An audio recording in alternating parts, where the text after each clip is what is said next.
April 18, 1943. Two American P-38 Lightning streak through the jungle canopy over Bougainville Island. In the crosshairs, a Japanese transport plane carrying the man who planned Pearl Harbor. As Admiral Isoroku Yamamoto's plane spirals toward the jungle floor, perhaps he remembers the words he spoke 3 years earlier, words that would prove terrifyingly prophetic. "I will run wild for 6 months, after that, I have no confidence." Pearl Harbor to Midway. 6 months. Almost to the day. How did the architect of America's greatest military disaster predict his own nation's defeat with such chilling precision? And why did the man who spent years warning Japan not to fight America become the very person who ensured that war would happen? Admiral Isoroku Yamamoto was Japan's greatest naval strategist and its most reluctant warrior. A man who understood America better than perhaps any other Japanese leader of his generation. He had walked Harvard's campus, played poker in Washington saloons, and witnessed firsthand the industrial might that would ultimately crush his homeland. By the end of this story, you'll understand how America shaped the man who would both attack it and predict its victory, and why his 6-month prophecy became one of the most accurate and tragic forecasts in military history. Nagaoka, Japan, 1884. Isoroku Takano was born into a world of tradition and honor, the son of a middle-class samurai family. His name meant 56, his father's age when he was born. It was a name that would one day become synonymous with both brilliance and tragedy. The boy who would become Admiral Yamamoto grew up hearing stories of the old ways, of Bushido and duty. But Japan was changing. The Meiji Restoration had opened the country to the world, and young Isoroku would be among the first generation to truly understand what that meant. In 1904, as a fresh Naval Academy graduate, Ensign Takano sailed into his first battle at Tsushima Strait. The Russian Baltic Fleet had traveled halfway around the world, only to be annihilated by Japanese guns in less than 2 days. It was a stunning victory that announced Japan as a naval power. But for young Takano, it came at a price. Shrapnel tore through his left hand, taking 2 fingers. He would carry those scars for the rest of his life, a reminder that victory always costs something. 15 years later, in 1919, the man now known as Isoroku Yamamoto, adopted into a more prestigious family, stepped off a ship in Boston Harbor. Harvard University awaited. At 35, he was older than most students, a decorated naval officer with battle scars and a mind hungry for knowledge. What he found in America would change everything. Cambridge, Massachusetts, was unlike anything Yamamoto had experienced. The sprawling campus, the casual interactions between students and professors, the sheer abundance of everything. But it wasn't just the culture that fascinated him, it was the scale. He spent weekends traveling, visiting factories in Detroit where Henry Ford's assembly lines churned out automobiles at a pace that seemed impossible. He watched steel mills in Pittsburgh belch smoke and molten metal 24 hours a day. He stood in oil fields in Texas where derricks stretched to the horizon. And slowly, a terrifying realization began to form. Japan produced perhaps 1% of America's oil. Its steel production was a fraction of what he saw in a single Pennsylvania mill. The automobiles rolling off Ford's lines in a single day outnumbered Japan's entire annual production. In the evenings, Yamamoto would sit in Cambridge poker games, learning the American art of calculated risk. His fellow players found him charming, if intense, a Japanese officer who spoke excellent English and could bluff with the best of them. They had no idea they were teaching strategy to a future enemy. But Yamamoto was learning more than poker. He was learning about Americans themselves. They weren't the soft, decadent Westerners that Japanese propaganda would later describe. They were competitive, resourceful, and when pushed, absolutely relentless. Washington, D.C., 1926. Commander Yamamoto returned to America as a naval attaché, and this time his mission was official: study American naval capabilities and report back to Tokyo. What he discovered should have terrified every Japanese leader. The Washington Naval Conference had supposedly limited American naval construction, but Yamamoto saw beyond the treaty numbers. He visited Norfolk Naval Shipyard, where massive dry docks could build vessels larger than anything Japan possessed. He toured the Naval War College, where American officers studied global strategy with a sophistication that impressed even him. But it was a trip to the Midwest that truly opened his eyes. Standing in a Ford plant in River Rouge, Michigan, Yamamoto watched a Model T roll off the assembly line every 10 seconds. 10 seconds. He did the mathematics in his head. That was more cars in an hour than Japan's largest factory produced in a month. If they can build cars this fast, he wrote to a friend back home, imagine how quickly they could build warships. He spent his free time exploring America with the curiosity of a scholar and the eye of a strategist. He attended baseball games, marveling at the organization required to coordinate such massive crowds. He visited oil refineries in Texas, calculating the fuel capacity that could supply a fleet indefinitely. He even learned to fly, understanding that aviation would reshape naval warfare. Everywhere he looked, he saw the same thing: abundance. America had resources Japan could only dream of, and more importantly, it had the industrial infrastructure to turn those resources into military power on a scale that defied imagination. In quiet moments, writing reports that would largely be ignored by his superiors, Yamamoto began to understand a fundamental truth: Japan could never win a prolonged war with America. It was not a matter of courage or skill or even strategy. It was simple mathematics. America could lose half its fleet and rebuild it within a year. Japan could lose half its fleet and the war would be over. But there was something else Yamamoto learned during his American years, something that would haunt him for the rest of his life. He genuinely liked Americans. He admired their directness, their innovation, their refusal to accept limitations. In another world, another time, he could have been happy living among them. Instead, he was learning how to defeat them, and more importantly, why that defeat was impossible. Tokyo, 1928. The Japan that Yamamoto returned to was not the same country he had left. The moderate voices that had sent him to study in America were being drowned out by a rising tide of militarism. Young army officers spoke of Japan's destiny to rule Asia. Politicians promised that Japanese spirit could overcome any material disadvantage. The press wrote breathlessly of the nation's divine mission to liberate Asia from Western colonialism. Yamamoto listened to these speeches with growing unease. He had seen what these men had not, the true scale of American power. But when he tried to share his observations, he found few willing to listen. "You have been too long among the Americans," one general told him dismissively. "You have forgotten the power of Yamato Damashii, the Japanese spirit." But Yamamoto had not forgotten Japanese spirit. He had simply learned that spirit alone could not smelt steel or pump oil from the ground.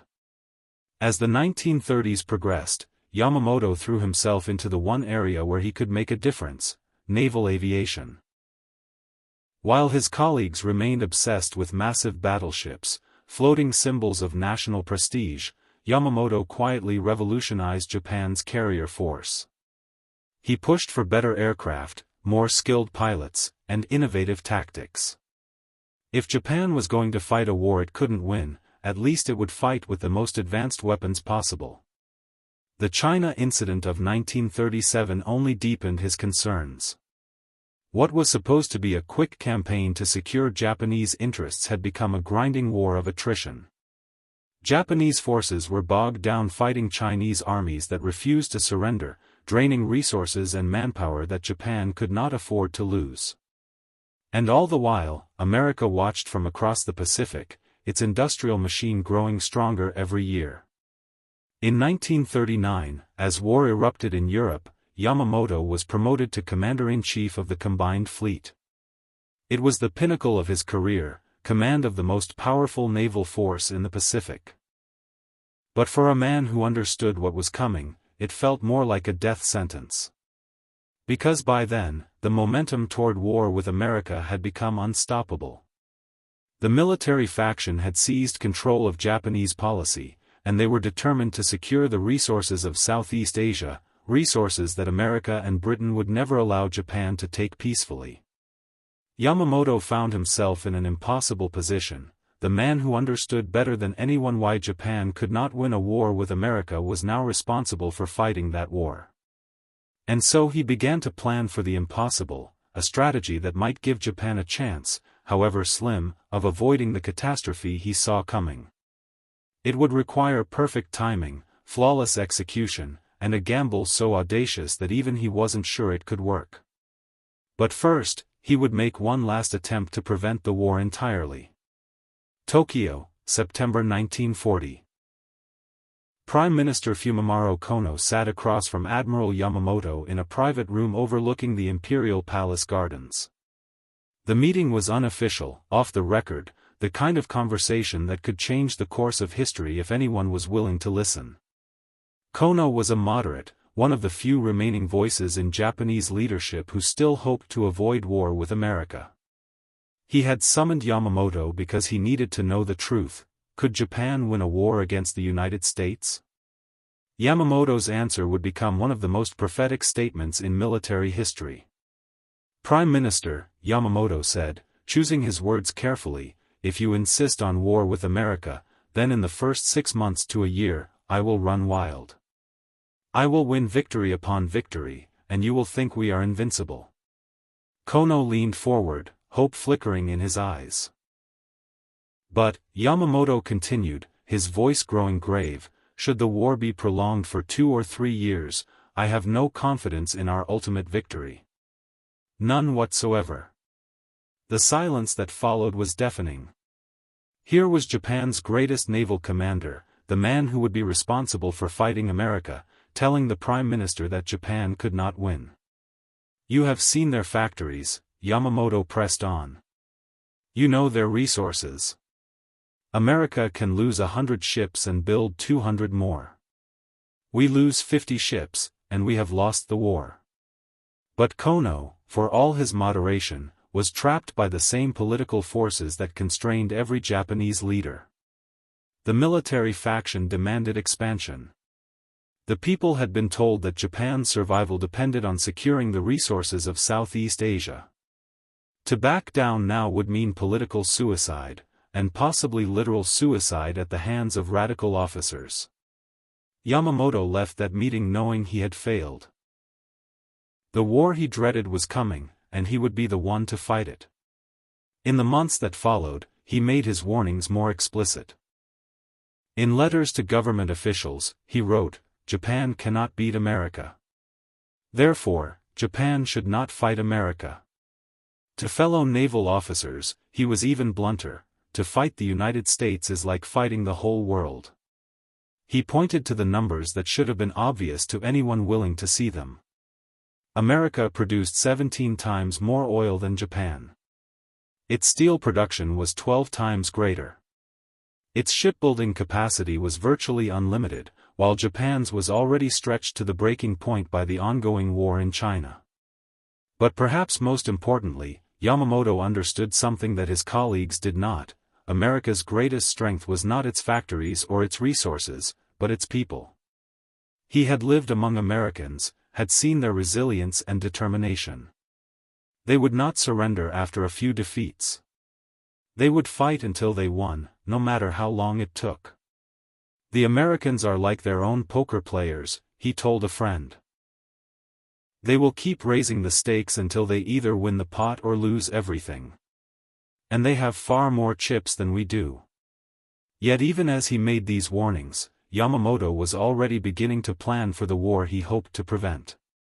Because if Japan was determined to commit national suicide, he would at least try to make it quick and painless. The path to Pearl Harbor began not with military planning, but with oil, the lifeblood of modern warfare and Japan's greatest vulnerability.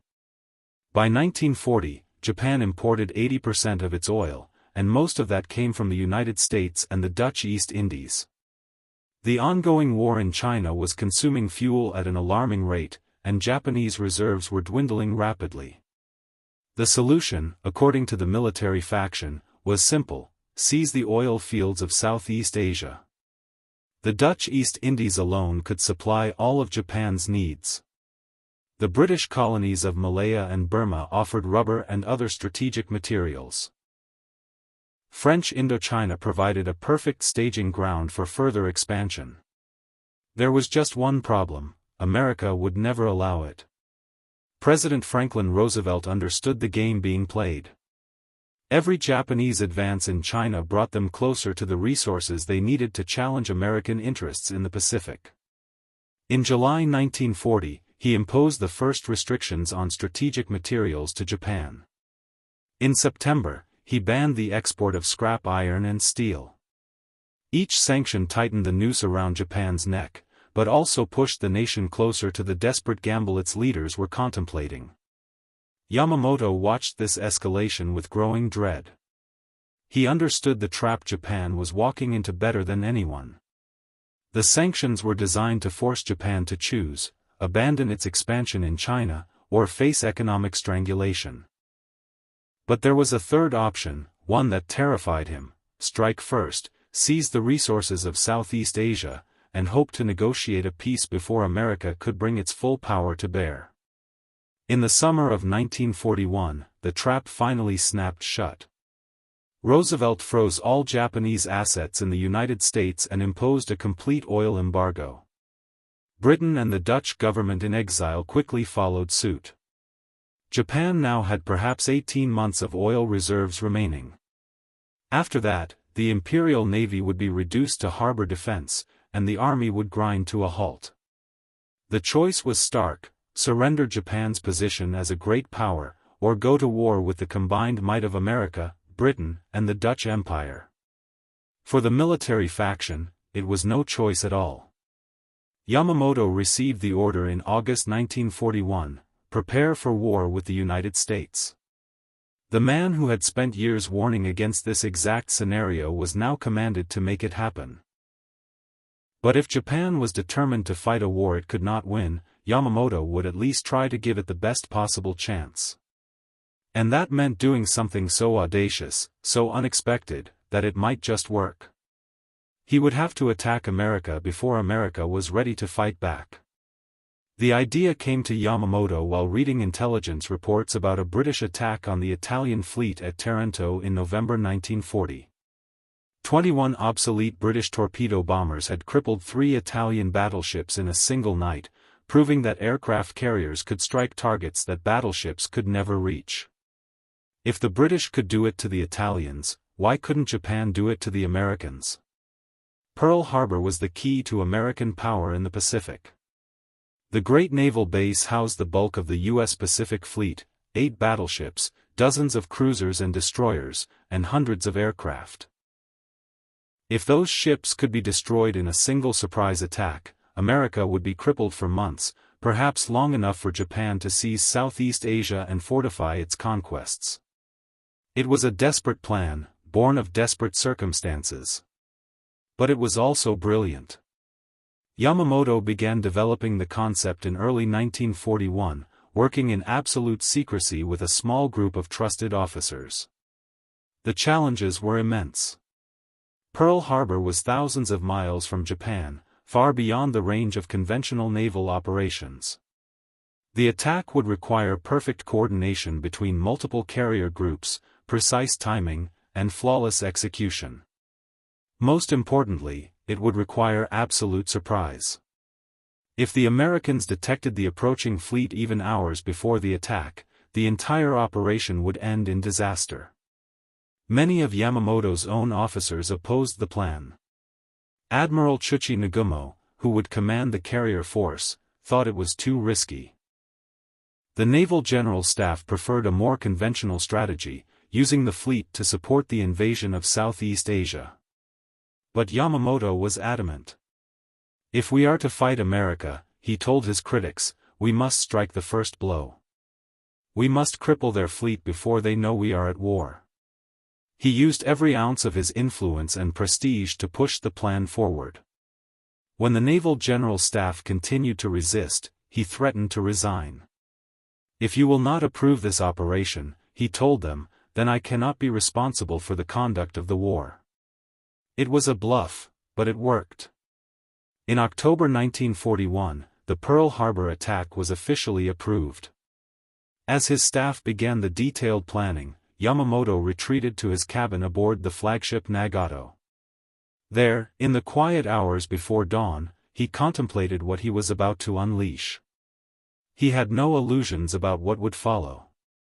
The attack on Pearl Harbor would unite America as nothing else could. It would transform a reluctant democracy into an implacable enemy. Every factory, every shipyard, every resource of the most powerful nation on earth would be turned toward Japan's destruction.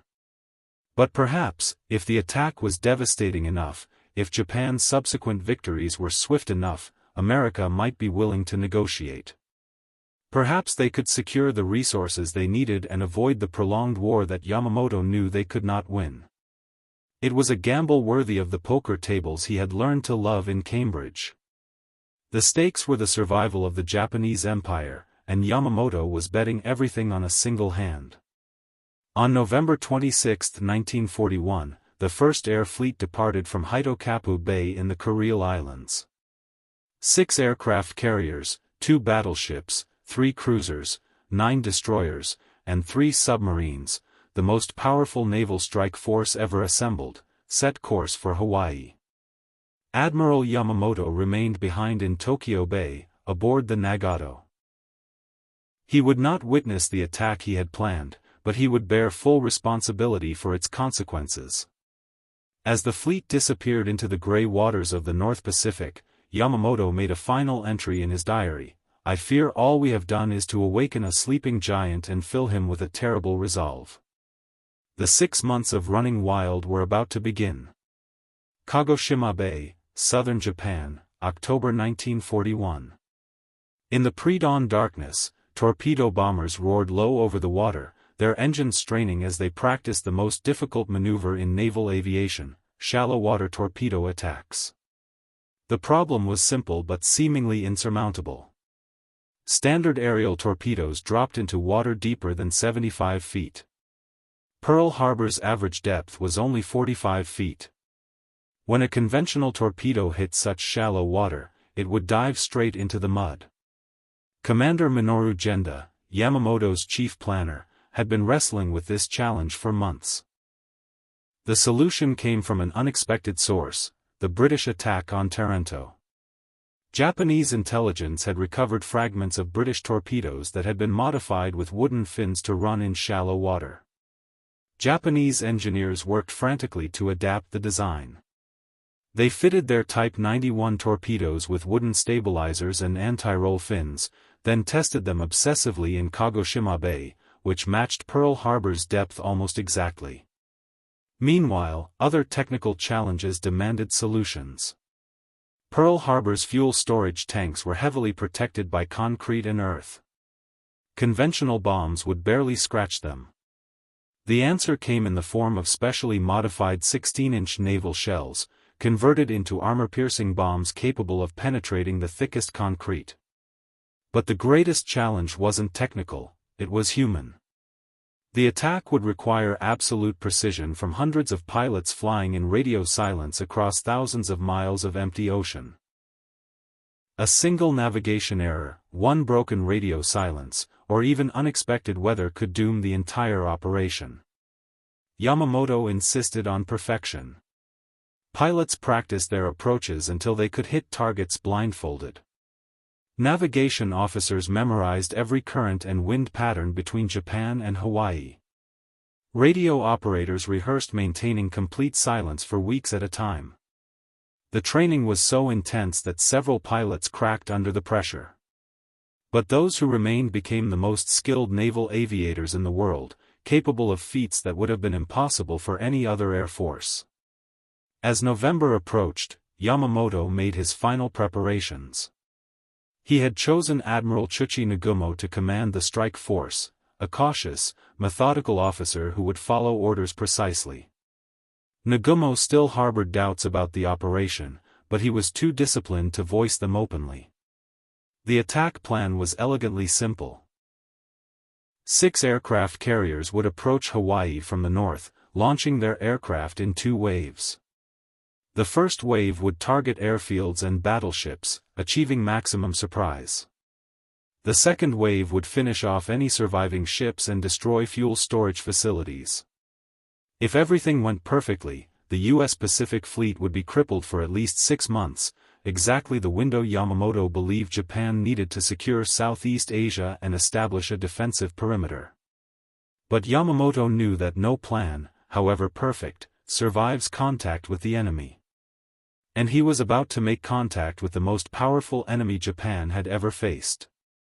Pearl Harbor, December 7, 1941, 6 a.m. Hawaiian time.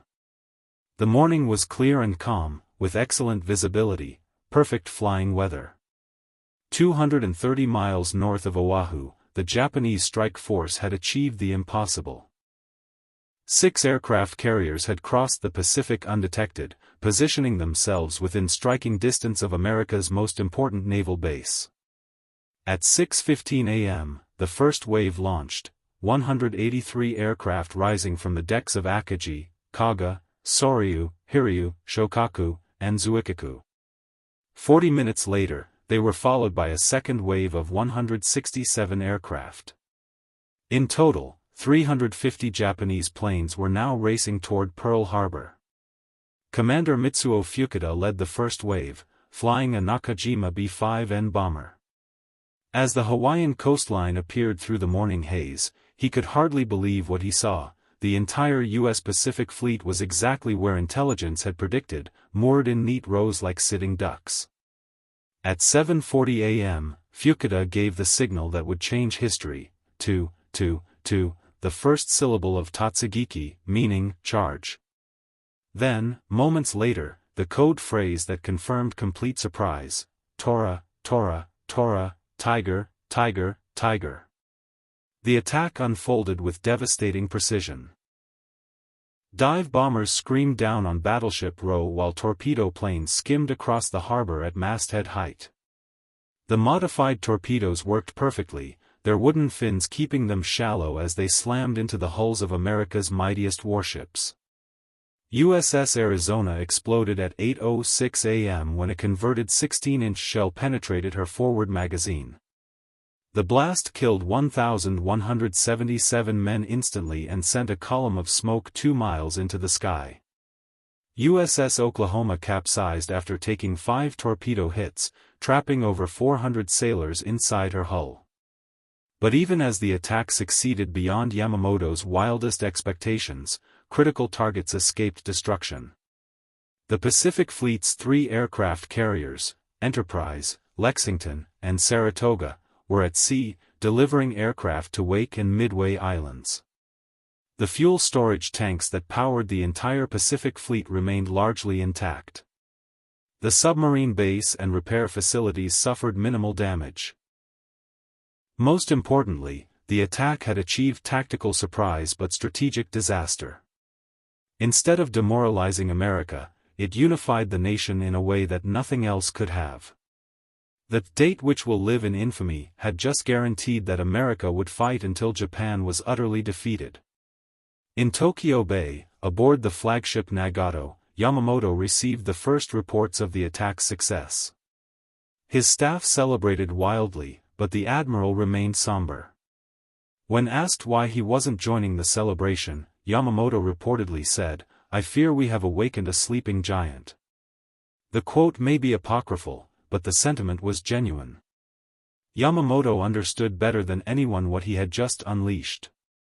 The 6 months of running wild had begun, and for a brief, shining moment, it seemed as if Yamamoto's desperate gamble might actually work. In the weeks following Pearl Harbor, Japanese forces achieved victory after stunning victory. Hong Kong fell on Christmas Day. Manila was captured on January 2. Singapore, Britain's supposedly impregnable fortress, surrendered on February 15 after a campaign that lasted just 70 days. The Dutch East Indies collapsed in March, giving Japan access to the oil fields it desperately needed. Burma fell in May, cutting off Allied supply lines to China. In just 5 months, Japan had conquered an empire stretching from the Aleutian Islands to the edge of Australia. But Yamamoto took no pleasure in these triumphs. He knew they were temporary, bought with surprise and superior preparation against unprepared enemies. The real test would come when America recovered from Pearl Harbor and brought its full industrial might to bear. That test came sooner than expected. On April 18, 1942, just 4 months and 11 days after Pearl Harbor, 16 B-25 bombers appeared over Tokyo, Yokohama, Kobe, and Nagoya. The Doolittle raid, launched from the carrier USS Hornet, did minimal physical damage but delivered a psychological blow that shattered Japanese confidence.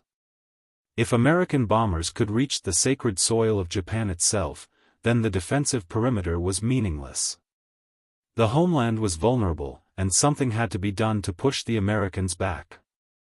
Yamamoto had been planning his next move for months, a decisive battle that would lure the remaining American carriers into a trap and finish what Pearl Harbor had started.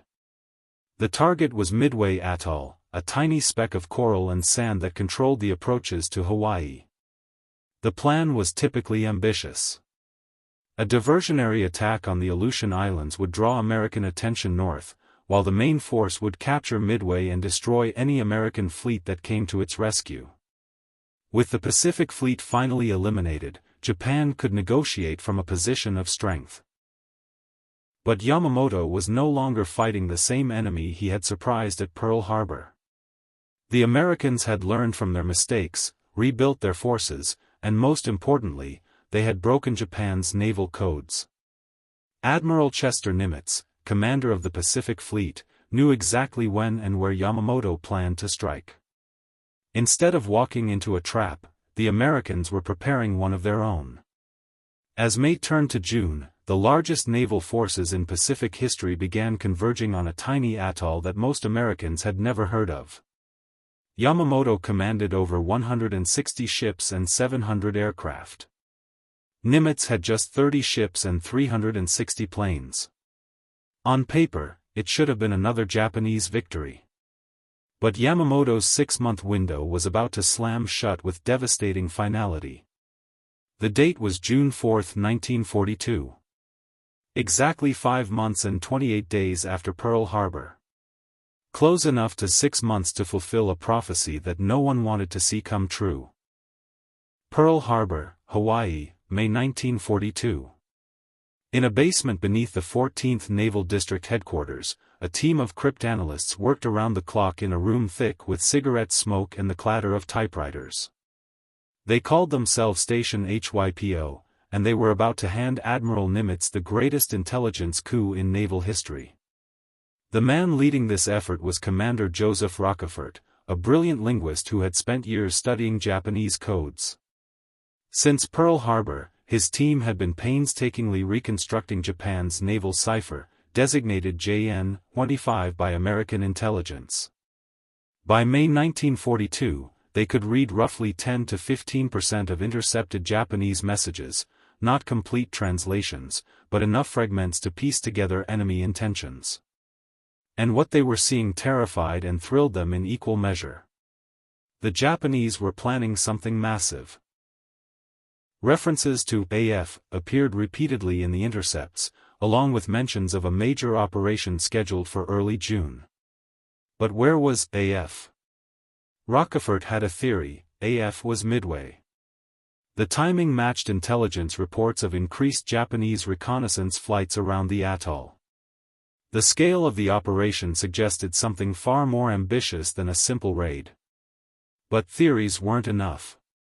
Nimitz needed proof before he could risk the Pacific Fleet's remaining carriers on what might be a wild goose chase. Rockefort devised an ingenious test. He had Midway's garrison send an uncoded radio message reporting that their water purification plant had broken down. Within days, Japanese intelligence intercepted and relayed the message, adding that AF was short of fresh water. The trap was confirmed. AF was Midway, and the Japanese were coming in force. What Rockefeller's team had uncovered was the full scope of Yamamoto's plan. The combined fleet would approach in multiple groups. A diversionary force would attack the Aleutian Islands, drawing American attention north, while the main striking force would capture Midway and destroy any American ships that came to defend it. It was a brilliant plan with one fatal flaw: the Americans knew it was coming. Nimitz faced an agonizing decision. His intelligence told him exactly when and where the Japanese would strike, but his forces were vastly outnumbered. Yamamoto commanded 4 heavy aircraft carriers, 2 light carriers, 11 battleships, and dozens of cruisers and destroyers. Nimitz had just 3 carriers, Enterprise, Hornet, and the hastily repaired Yorktown, plus a handful of cruisers and destroyers. The smart move would be to avoid battle entirely, to preserve his remaining forces for a more favorable engagement. But Nimitz understood what Rockefeller's intercepts really meant. This was Japan's bid to end the war. If Midway fell and the Pacific Fleet was destroyed, America might be forced to negotiate a peace that left Japan in control of its conquered empire. The decision was made. The Pacific Fleet would make its stand at Midway. On May 28, Task Force 16, built around Enterprise and Hornet, departed Pearl Harbor under the command of Rear Admiral Raymond Spruance. 2 days later, Task Force 17, centered on the patched-up Yorktown, followed under Rear Admiral Frank Fletcher. The Americans positioned themselves northeast of Midway, hidden beyond the horizon but close enough to strike when the Japanese carriers revealed themselves. It was a perfect ambush, if everything went according to plan. But Yamamoto had his own plans, and they had worked flawlessly for 6 months. There was no reason to believe Midway would be any different. June 4, 1942. Exactly 179 days since Pearl Harbor. 5 months and 28 days. Yamamoto had predicted he could run wild for 6 months. The calendar was about to prove him right, but not in the way he had hoped.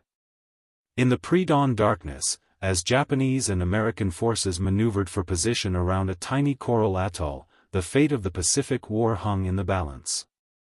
The man who had warned Japan not to fight America was about to discover whether his prophecy would save his nation or destroy it. 4:30 a.m., June 4, 1942. 240 miles northwest of Midway, the Japanese carrier force began launching its first strike. 108 aircraft rose from the decks of Akagi, Kaga, Soryu, and Hiryu, bound for the American airfield. Admiral Nagumo commanded the carrier force from the bridge of Akagi, the same ship that had launched the Pearl Harbor attack. The plan was proceeding exactly as Yamamoto had envisioned: neutralize Midway's defenses, then deal with any American ships that dared to intervene. But unknown to Nagumo, American patrol planes had already spotted his force. At 5:34 a.m., a PBY Catalina radioed the sighting that would change everything: many planes heading Midway, bearing 320, distance 150. The ambush was blown, but the battle was just beginning. At 6:20 a.m., the first Japanese bombs fell on Midway. The attack was devastating but not decisive. The airfield remained operational, and American aircraft were already airborne, racing toward the Japanese carriers. What followed was a series of attacks that should have destroyed the Japanese fleet but instead demonstrated the deadly effectiveness of their defenses. Wave after wave of American planes, torpedo bombers, dive bombers, fighters, hurled themselves at the Japanese carriers, only to be shot down by the combat air patrol and anti-aircraft fire. By 10 a.m., the Americans had lost over half their attacking aircraft with virtually nothing to show for it. The Japanese carriers remained untouched, their decks crowded with planes being refueled and rearmed for a second strike. Nagumo faced a critical decision. His first attack on Midway had been successful but incomplete. The airfield was still operational, and American land-based aircraft continued to pose a threat. Should he launch a second strike against Midway, or should he prepare to attack the American carriers that intelligence suggested might be in the area? At 10:20 a.m., he made his choice: rearm the aircraft for a second attack on Midway. It was a decision that would haunt him for the rest of his life. Because at that exact moment, 37 American dive bombers from Enterprise and Yorktown were approaching from the southwest, hidden by clouds and flying at 14,000 feet. Lieutenant Commander Wade McCluskey led the Enterprise group, having spent precious fuel searching for the Japanese fleet. His fuel gauges showed he was already past the point of no return. There wasn't enough gas to make it back to the carrier. But then he spotted a lone Japanese destroyer racing northward and followed its wake. At 10:22 a.m., McCluskey's voice crackled over the radio: "Attack! Attack!" What happened next took less than 6 minutes but changed the course of the war. The Japanese carriers were caught at their most vulnerable moment. Their decks were crowded with aircraft being refueled and rearmed. Fuel lines snaked across the flight decks. Bombs and torpedoes lay stacked in neat piles, ready for loading. The American dive bombers screamed down from 14,000 feet, their sirens wailing like banshees. Japanese fighters, caught at low altitude after attacking the earlier torpedo bombers, couldn't climb fast enough to intercept. Akagi took a direct hit that detonated the bombs stacked on her flight deck. The explosion tore through the ship like a chain reaction, turning Japan's flagship carrier into a floating inferno. Kaga suffered 3 direct hits that ignited her fuel and ammunition stores. Within minutes, she was a blazing wreck, her flight deck buckled and twisted by internal explosions. Soryu took 3 bombs amidships that penetrated to her hangar deck, where they detonated among fully fueled aircraft. The carrier was abandoned within 20 minutes, her crew leaping into the oil-slicked water to escape the flames. In 6 minutes, 3 of Japan's 4 fleet carriers had been reduced to burning hulks. Half of the Imperial Navy's striking power had been wiped out in less time than it takes to boil an egg. But the battle wasn't over. Hiryu, the sole surviving Japanese carrier, launched a desperate counterattack that crippled the Yorktown.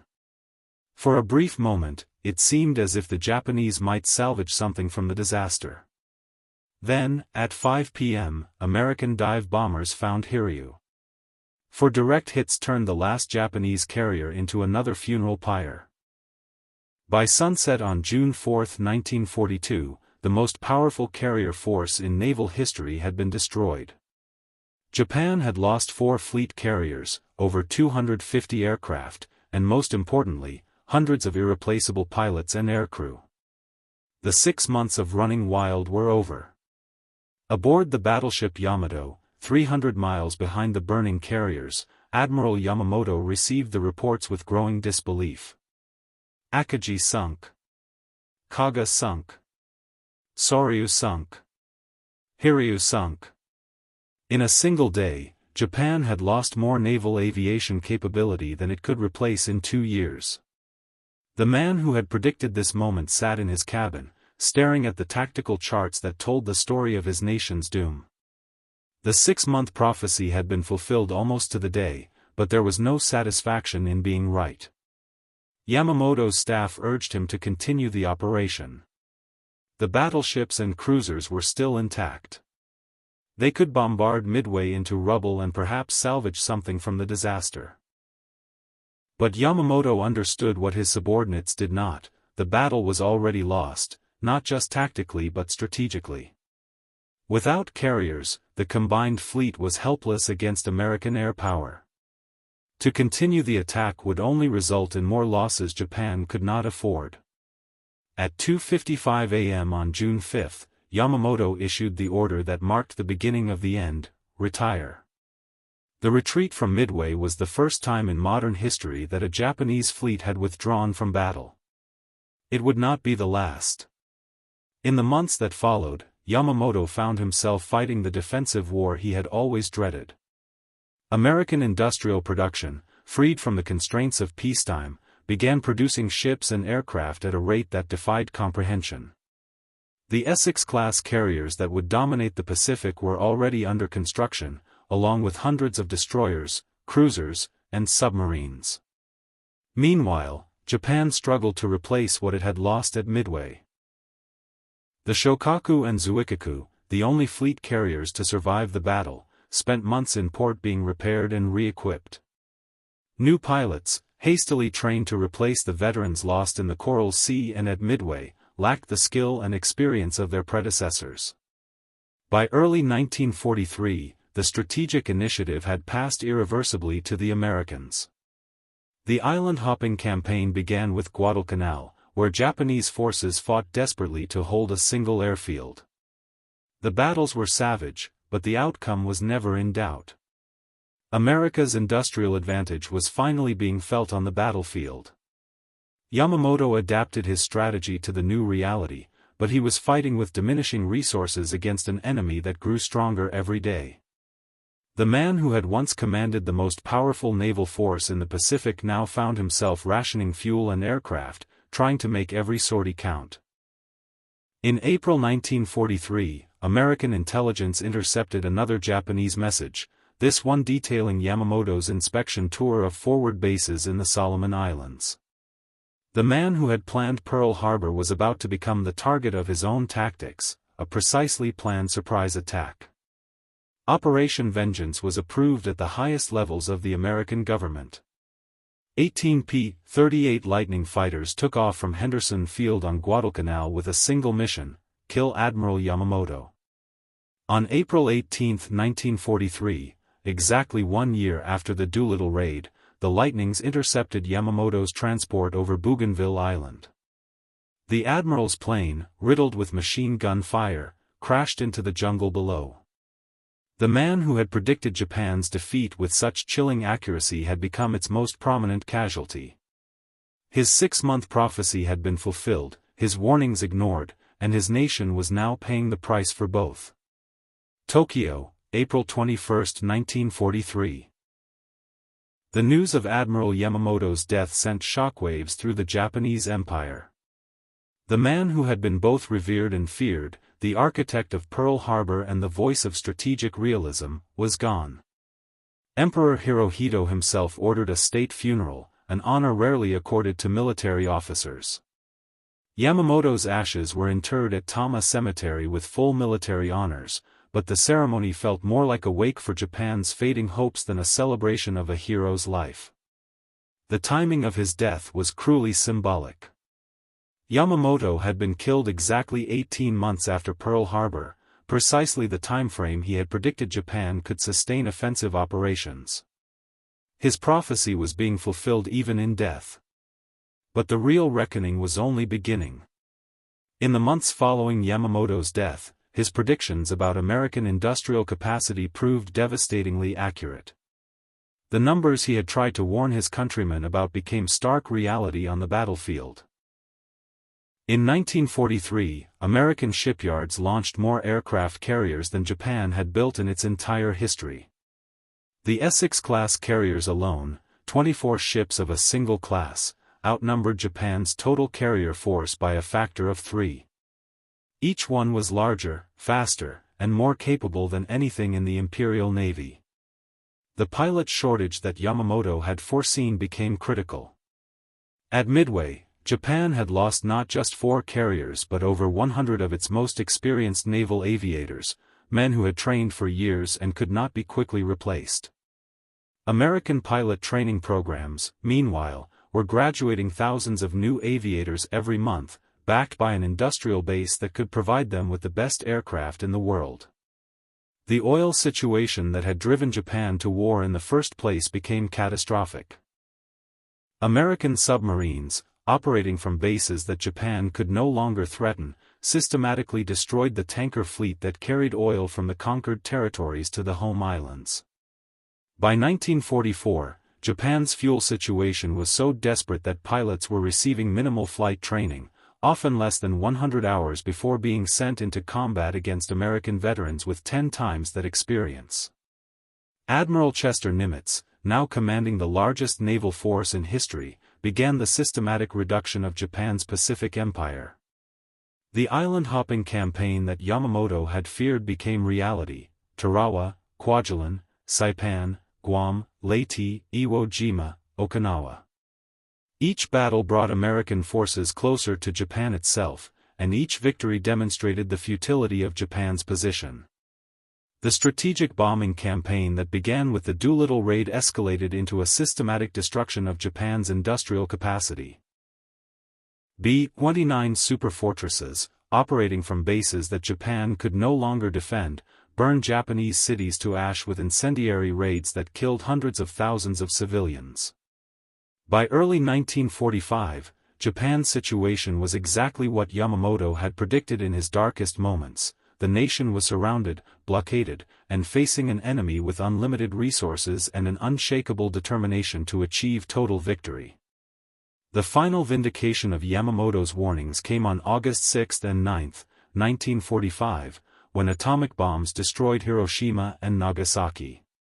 The weapons that ended the war were products of the same American industrial and scientific capacity that Yamamoto had observed during his years at Harvard and in Washington. The nation that could mass-produce automobiles had learned to split atoms. On August 15, 1945, Emperor Hirohito announced Japan's surrender in a radio broadcast that cited a new and most cruel bomb as one of the reasons for ending the war.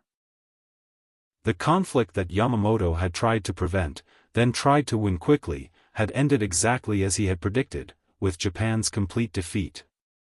The question posed at the beginning of this story: how did the architect of Pearl Harbor predict his own nation's defeat with such chilling precision? Has a simple answer: Isoroku Yamamoto understood America in a way that few Japanese leaders ever did. His years at Harvard and in Washington had given him something invaluable and ultimately tragic: perspective. While his colleagues saw America through the lens of Japanese propaganda, as a soft, decadent nation that would collapse at the first sign of serious resistance, Yamamoto had seen the reality. He had walked through the factories of Detroit and Pittsburgh, had witnessed the oil fields of Texas, had observed the casual efficiency with which Americans organized everything from baseball games to university education. He understood that America's greatest strength was not its military, which was relatively small in 1941, but its capacity to mobilize resources on a scale that defied imagination. More importantly, he had lived among Americans long enough to understand their character. They were not the weak, pleasure-seeking people that Japanese militarists imagined. They were competitive, resilient, and when aroused to anger, absolutely relentless in pursuit of victory. Yamamoto's 6-month prediction was not based on mystical insight or strategic genius, it was based on mathematics. He had calculated how long Japan's limited resources could sustain offensive operations against an enemy with virtually unlimited capacity for war production. 6 months was an optimistic estimate, the reality proved even worse. The tragedy of Yamamoto's story lies not in his death, but in his life. He was a man caught between two worlds, the traditional Japan of his birth and the modern America of his education. He loved both countries, understood both cultures, and was ultimately forced to orchestrate a war between them that he knew could have only one outcome. His planning of Pearl Harbor was not an act of aggression but of desperation, a last, desperate gamble to avoid the prolonged war that he knew Japan could not win. When that gamble failed at Midway, exactly as he had predicted, Yamamoto found himself in the impossible position of fighting a war he had always known was unwinnable.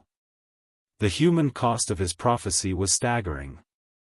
The war that began with Pearl Harbor would claim over 15 million lives in the Pacific theater alone. Japanese cities were reduced to ash, entire generations of young men were wiped out, and the empire that Japan had spent decades building was destroyed in less than 4 years. But perhaps the greatest tragedy was that it was all preventable. Yamamoto's warnings, had they been heeded, could have saved millions of lives and spared both nations the agony of total war. Instead, his voice was drowned out by the drumbeat of militarism and the intoxication of early victories. In the end, Isoroku Yamamoto was both Japan's greatest naval strategist and its most accurate prophet of doom. He ran wild for 6 months, exactly as he had predicted, and then watched helplessly as his nation paid the price for ignoring his warnings about what would come after. Yamamoto's prophecy was fulfilled with devastating accuracy, but he wasn't the only one reading the signs. The American codebreakers who made Midway possible had cracked more than just Japanese naval codes, they had unlocked the secret communications that would shape the entire Pacific War. Their story of mathematical brilliance and strategic deception deserves its own telling.